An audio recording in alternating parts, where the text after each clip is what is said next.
Pupunta nga pala kami sa labas ngayong araw guys at samahan nyo ako mag-get ready. Get ready? At ayan nga guys, kung makikita nyo ay pumasok na nga ako sa CR at oops! Hoy OA! Maghahapbat nga lang pala ako sa mga time na yan guys. Bali mga naka 10 na buhos yata ako dyan. 10? Shala English. At ayan nga guys at lumabas na ang babaeng ito. At ngayon naman guys ay magtututbrush tayo bago pumunta. Bago lumabas, syempre kailangan yan. Baka naman makakita tayo ng mga taong ngumiti sa atin bigla ay ngumiti din tayo. Ay sus, naninilaw ang ngipin. Hindi dapat ganun. At ayan nga at kinudkud na ng kinudkud ng babaeng ito ang kanyang ngipin. Kinudkud? Grabe naman sa kinudkud. At ayan nga guys, kung makikita nyo ay dinadali-dalian ko na nga din. At mayroon nga kaming time na dapat kaming makaabot. At yung pupuntahan nga pala namin ngayon guys is yung pinsan ni Ate. Bali pinapapunta niya kami doon sa kanila. Bali hindi sa bahay nila yung exact location. Bali sa toll gate daw. At dahil nga minsan lang magtoothbrush ang babaeng ito, kaya medyo matagal-tagal siya ngayong magtoothbrush. Hoy, joke lang po ha, hindi po talaga. Hindi pwedeng ganun, baka mga moy imbornal ay nako, nakakahiya na lang sa makakausap talaga. At kung mapapansin nyo nga po guys, at ayan nga, tapos na nga ako at ako nga ay nagmumumog na para mawala yung mga singit-singit ng kung ano-ano nung sumingit sa aking bunganga. Bunganga? Alam nyo ba guys na nagdudumali talaga ako diyan sa mga oras na yan, kasi nga baka ako magalitan ni Adi kasi ang bagal ko na naman kumilos. At sa mga oras na nga na yan guys ay tapos na ako mag-toothbrush at itong buhok naman ang aking inintindi at talaga naman lagi talaga itong walang sukulay. Hindi na nga guys nakakatikim ng sukulay ang aking ulo, ay ang aking buhok pala. At kung mapapansin nyo guys ay kamay ko lang talaga ang pinangsusuklay ko diyan. Tinatamad na naman talaga akong mangganap ng suklay sa mga oras na yan kasi nga nagmamadali na din talaga ako. At ilang hawi-hawi nga lang ng aking buhok gamit ang aking kamay at ayan nga at pinulupot na yung buhok. Pinulupot? Ayan nga at itatali ko na guys yung aking buhok dahil nga talaga nagdudumali talaga kami kasi alas 2 na mag-aalas 3 na kailangan mga alas 3 mahigit ay nandun na kami kasi 4 magsasarado na daw yung pupuntahan namin. Bawal kami talaga ngayong malate at baka kami magalitan ng aming kasama. Para naman yata mauubusan ako ng hininga sa part na iyon. At syempre nga sa lahat guys, ito ang hindi natin pwedeng makalimutan ng aking kilikili. At Diyos ko naman baka pagpawisan ay bigla na lang may maamoy ang ating katabi sa sasakyan. Nakakahiya, grabe. Syempre ganyan talaga guys, dapat kasi talaga bago tayo umalis is mabango lahat ng part sa atin. Lahat ng part? At kung mapapansin nyo pala guys, yan nga pala ang outfit ko for today's video. Naka-short lang ako dyan at yung pinaka-paborito kong damit na galing pa talaga doon sa aming ginanapan na Zumba. By the way, thank you Kapitana kasi nagkaroon ako ng ganyan for the first time in my life. Hala, si OA. Bali, chinek-check ko nga dyan yung mukha ko. Chinek? Kasi nga baka may kulang. Huy, wala nang makukulang dyan. Ganyan na talaga yan. Mukhang basag. Grabe naman. Siyempre, pag lalabas tayo, kailangan din talaga mapula-pula yung ating bibig. Yun dapat yun. Hindi pwedeng hindi. Hindi pwedeng hindi makalimutan yung pulang-pulang bibig na yan. At naka-crocs nga lang pala ako dyan guys. Yung paborito kong crocs na galing, na binili ko pa nung piyesta ng Sinintan. Yes po. At ayan nga guys, palabas na nga pala ako. At nasa third floor nga kami. Third floor? Ang taray. Yes guys, nasa pangatlo po talaga kami guys. At ayan, pababa na ang person na ito. Dala-dala yung envelope. Dahil po si Adi ay kanina pa nasa baba. At siya po ay nagpapaserox ng mga papel-papel. Papel-papel?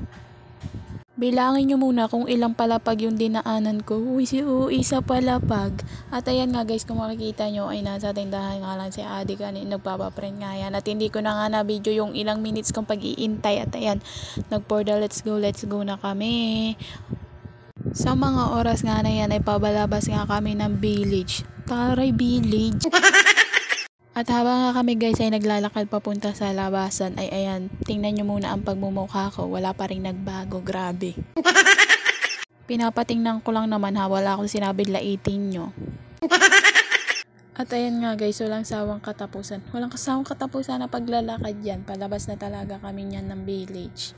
At ayun, nakalabas na nga pala kami dyan guys ng village. At pupunta lang po kami ng konting saglit. At kami nga po ay sasakay ng tricycle papunta nga po sa Punturin. Yes po, sa Punturin. At konting abang-abang nga lang dyan guys. At ayan, kung makikita ninyo ay nakatayo nga lang kami. Nautal na naman. Nakatayo lang kami dalawa diyan. At kung mapapansin nyo na mayroong tricycle diyan na talagang papagitna pa sa harap namin grabe naman. At hindi ko na na-video guys. At ayan, nakasakay na nga pala kami. Papunta kami sa Punturin guys. At fast forward guys ay nakababa na nga pala kami. Medyo hindi ko na na-video lahat talaga. At nandito na po kami sa market. Dito po ay isa pong meron din po dito sa kaya ng tricycle na papunta naman po doon sa toll gate or BGC. At amin na nga po itong papasukin. Papasukin, hindi ganon. Syempre guys, nandito yung tricycle sa loob. Bali, papasok ka talaga dyan para makasakay ng tricycle. At sa mga oras na yan guys, ay nakasakay na nga kami ni Ade at palabas na kami dito. At ayan nga guys, palabas na kami. At ayan nga, palabas na talaga kami. Bali, 2 tricycle guys ang masasakyan ninyo papunta sa toll gate pag nandito kayo sa Valenzuela. Yes. I mean, pag nanggaling po kayo sa Bignay, 2 tricycle po papunta po sa toll gate. At ayan nga guys, kung mapapansin ninyo, ay video lang ako ng video. At ako'y medyo kinakabahan nga guys kanina. At alam nyo ba, yung una namin sinakyan ay talaga namang nanginginig yung tuhod ko. Medyo mabilis talaga siyang magpatakbo.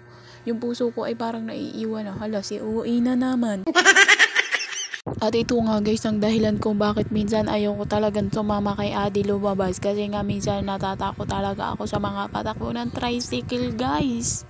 Kaya nga ako minsan lang sumama talaga kay Adi dito pumunta sa labas. At pag siya may pupuntahan o basta may pupuntahan. At dito na nga naman talaga guys ay parang napamalas-malas naman kami ngayon. Kung kailan kami nagdudumali na ay saka pa naman trumapik ng ganito ay grabe naman. Kung makikita ninyo yung traffic na yan. Kung hindi nga lang makikita ng mga tao ang powers ko ay liliparin ko na yan. Hala, si OA. At pag kami nga guys ay bumabiyahe, isa itong daan na ito na nagpapatibok talaga ng puso ko. Grabe naman sa pagpapatibok ng puso, iyan parang nalipad talaga yung kaluluwa ko guys. Tingnan nyo naman yung daanan pababa, sobra naman, grabe naman. Isa din ito sa pinakang dahilan kung bakit ayaw ko minsan pumunta dito sa toll gate kasi nga yung daan dito nakakatakot, pababa talaga siya guys. Kung mapapansin ninyo, parang yung manggaling sa tuktok ng bundok na bababa na lang bigla. Hala, ayan na naman ang pagka-OA. Buti na lang talaga si Manong is slowly magpatakbo. Slowly. At sa mga oras na yan guys, ay malapit na nga pala kami dito sa aming pupuntahan. Kunting ngimi na nga lang at kunting kimbot at kunting ugtol ay talagang na makakarating na talaga kami dito sa aming pupuntahan. Ayan na naman at traffic nga naman. Grabe naman talaga to pagkakataon na ito. Kunti na lang talaga at ililipad ko na itong tricycle na ito. Grabe. Kung kailan naman talaga nagmamadali at saka naman talaga pa traffic ng ganito ay kainaman naman talaga. Buti na lang talaga hindi pa talaga nanggigigil yung powers ko sa mga oras na yan. Buti na lang talaga guys, napipigil ko pan sarili ko na hindi lumabas yung powers ko. Ayan na naman po, may sira ka ba sa ulo? At buti na lang nagpagaan-gaan naman ang aking pakiramdam at nakakita nga ako dyan ng nagbabasketball. Ay grabe naman pagkataray. Hoy, hindi yung pwede, baka magalit yung kakilala mo. At ito na talaga guys yung destination namin. Maraming salamat naman talaga at nakarating na. Wala pa pala. Grabe naman. Akala ko siya na talaga iyon. Ipapas forward ko pa nga sana talaga guys. Grabe naman talaga ito. Hindi pa pala yun. Ito na talaga guys. Muntik ako na siyang ipass forward pero hindi ko na ginawa kasi mauubos lang yung oras ko. Wala talaga si OA. Totoo na talaga to guys. Ito na po kami ngayon sa toll gate. Yes, nandito na po kami sa toll gate. At papakita ko sa inyo guys. At ayan, bababa na kami niyan. At ayan, bumaba na nga ang ate mo, ate ko, ate nating lahat. At ayan nga guys, ito nga po pala yung toll gate. Sobrang lawak nito guys. Maganda dito guys, mamili ng kung ano-ano, damit, sapatos, everything na mga clothes na kailangan nyo. Ay, naka-clothes. Kasi sobrang mura guys ng mga bilihin dito. At ito nga guys, nandito nga pala kami ngayon sa terminal o paradahan po ng mga tricycle. At kung makikita nyo nga po dyan guys, ay ang daming tricycle. Pila-pila talaga ang tricycle dito guys. At konting lakad-lakad nga lang at konting kine-kineme at ayan, makakarating din tayo sa ating pupuntahan. Syempre, alang hindi ka makarating naglalakad ka. At ayan nga guys, naglalakad na nga kami. Naglalakad kami, papunta po kami dun sa kabila. At yun po yung aming dadaanan. Makikita nyo nga po dyan guys, ang lawak ng bilihan ng mga damit, sapatos at kailangan ninyo na kung ano-ano pa. Kung makikita nyo nga guys, ayan, pamilihan na yan. At nandito nga pala kami ngayon sa bilihan ng grocery at to, palengke na din to diretso, hindi ko alam. Alam ko pala guys, palengke nga pala yan guys. At makikita nyo nga, ayan, sobrang lawak nyan. At pasosyal nga ito si Adi, dito pa talaga ako dinaan sa may gitna talaga ng bilihan ng mga sapatos, mga sandals. Tingnan mo, parang may-ari talaga nung daan, talaga, makadire-diretso. Medyo nasura nga ako guys. Dito lang din pala kami lalabas, din na lang namin din diretso. Pumunta pa talaga kami doon sa pedestrian lane para makapunta dito sa kabila. Dito lang naman pala sa kabila yung kami. Anong kakakabilayan. At ayan nga po, upo nga po pala kami dito at iintay nga namin yung kasama namin. At ito nga din po pala guys, yung intayan na papunta po sa Malinta. At seryoso na tayo guys. At sa mga oras nga na yan guys, ay bigla ako nagseryoso. My God, grabe. Bali, nakasakay na nga pala kami dyan guys sa mga time na yan. At papunta na nga po pala kami ng mga time na yan sa Malinta. Yes po, medyo traffic na naman kasi. At kung mapapansin nyo nga po na madami pong kotseng dumadaan, ay akin po iyan. Pinahiram ko lang talaga yung mga hindi lang talaga sila marunong magsauli. Diyos ko po. Hala nangangkin. At ayan nga guys, pinas forward ko na nga pala yan guys. At pagkabababa nga pala namin dyan guys, si Ade ay dumiretso dun sa loob at nagpa-print ka ng picture. At tinawag nga ako dyan bigla guys ni Kuya Jan, yung pinsan po ni Ade. At kung tinanong po ako kung gusto ko daw po ng turon. At salamat nga pala sa turon, grabe naman yan. Pati yung tatak talaga nung turon, hindi pa talaga tinagkalat. Ayan, por dalamon-lamon na naman ang babaeng ito at bahala kayo diyan. Mainggit kayo, joke lang yon, grabe naman talaga. At sa mga time nga pala guys na yan ay si Adi nga pala ay nagpipill up laang ng resume. At ayan nga guys, pumasok na po sila dun pagkatapos nila mag-fill up. At ayan nga po guys, pasa na po sila ng papel. Hirapan ng magsalita, kadadali-dali. At ayan nga guys, ako for the waiting lang dito. At nagbibilang ng sasakyan kung ilan nga ba yung nadaan. Hala, grabe. Grabe naman kaabnuan yan. At ayan nga guys, lumipat nga lang pala kami dun sa kabilang kalsada at kami nga po ay papara ng jeep. At ayan nga guys, pinas forward ko na kapara na nga pala kami dyan ng jeep guys. At ayan nga, pasakay na naman ang babaeng ito sa jeep. Bali yung jeep nga guys na sinakyan namin is pabalik na po yan doon sa toll gate na pinuntahan namin kanina. At doon na nga po uli kami at kami nga po ay pauwi na yata. Ba't hindi ka sure? At sa mga oras na yan guys, nakababa na nga pala kami at tinanong nga pala kami ni Kuya kung kami daw ay nagkain na, ay ang sagot naman nung kakilala ko ay hindi pa. Tsaka na naman ay gutom na naman. At sa mga oras na ngayon ay naglakad kami at pupunta nga daw kami dun sa kakainan dito malapit sa toll gate na alam ni Kuya. At sa mga oras na yan guys ay naglalakad pa rin kami at pupunta nga pala kami dun sa kakainan namin. Alangan hindi ka pumunta, isan ka kakain. At pinas forward ko na nga pala guys yung mga time na yan yung video kasi nga medyo nangangalay na yun babaeng ito. At ayan, nakarating na nga kami sa final destination. Sobrang cute nga pala nitong kakainan namin guys kasi parang ang liit-liit lang niya. Kung tingnan nyo naman guys, alo, naablo na naman. At sa time na yan guys ay pumipili nga sila ng orders. At tinanong nga ako, syempre wala naman akong ibang ano dito. Kaya sabi ko fried chicken na lang din. Parehas na lang kami ni Adi. Medyo iba nga ang pagmumukha ng babaeng yan. Huy, iba, hindi naman talaga nagbabago ang mukha niyan. Kasi nga medyo nahilo-hilo talaga siya sa pagsakay-sakay. At ayan nga guys, nagbabayad na si Kuya doon sa counter. At kung makikita nyo naman ang pagmumukha nitong isang ito ay talaga naman parang nakaka-stress din. Sa mga time nga guys ay tinitingnan ko talaga yung palibot. At kung makikita nyo naman talaga, ang cute naman talaga ng design guys. Ang liit-liit lang niya pero ang ganda niya. Ayan, kaya pala kulang yung palay dun sa palayan na nakita ko. Nandito pala naka-display. Hala, si OA. At ngayon nga pala guys ay nandito nga pala kami sa JC Wow. At ito nga kakilala ko ay nagpapabidyo. Hala, feeling. At sa mga oras nga na yan guys ay akala ko dumating na yung order namin ay hindi pa pala. Binigay lang pala sa amin yung sabaw at saka yung yelo na walang tubig. Grabe naman yan. Kala ko talaga guys, pagkain na talaga, yun na talaga namang pagkain na talagang nasa isip lagi ng babaeng ito, lagi na lang gutom. At dahil nga ilang minutes na guys na nag-iintay, mauubos ko na talaga tong sabaw na sinerve ditong unang-una. Grabe naman yan. At ilang minutes na nga lang guys, ito na dumating na talaga yung pagkain. Bali nga ang amin nga pala dyan ni Ate ay fried chicken at ang kay Kuya ay inasal. O diba masarap? Baka mainggit na naman kayo ha. Huy, hindi ganun bad yun.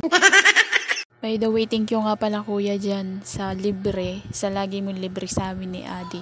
Soon kami naman ang malilibre sa'yo, promise yan. Hala na nga ako. At sa mga oras na nga yan na yan guys, ay nakapaghugas na nga ako ng kamay. At sa sobrang katakawan nga ng babaeng ito, at ayan, unang kagat nga, paso agad. Ayan, tingnan nyo naman, kumukunot pa ang noo, paano napaso? At ayan nga guys, magsawa kayong panoodin ng pagmumukha ko habang nakain. Diba gusto nyo yan? Huy, joke lang po. At kung mapapasin nyo nga din guys, ayan nga si Adi, kain nga din siya ng kain. Ng mga oras na yan guys, syempre hindi yan magpapahuli, isa pa rin niyang matakaw. Wala, kala mo hindi rin matakaw. At sa mga oras nga na yan guys, ay nanghingi nga si kuya ng extra rice. At tinanong nga niya ako kung gusto ko pa daw ng extra rice. Sabi ko wag na. Hala, tumanggi. Sabihin nyo kasi guys, ang takaw-takaw ko na naman. Sa mga oras kasi na yan guys, pinapapa ko na lang talaga yung fried chicken na natira sa akin. Kasi nga ayoko na talaga guys ng kanin. Gawa ng ayoko masyadong magpakabusog guys, kasi baka nga sumakit yung tiyan ko. For safety purpose only. Hala, nag-English mali pa.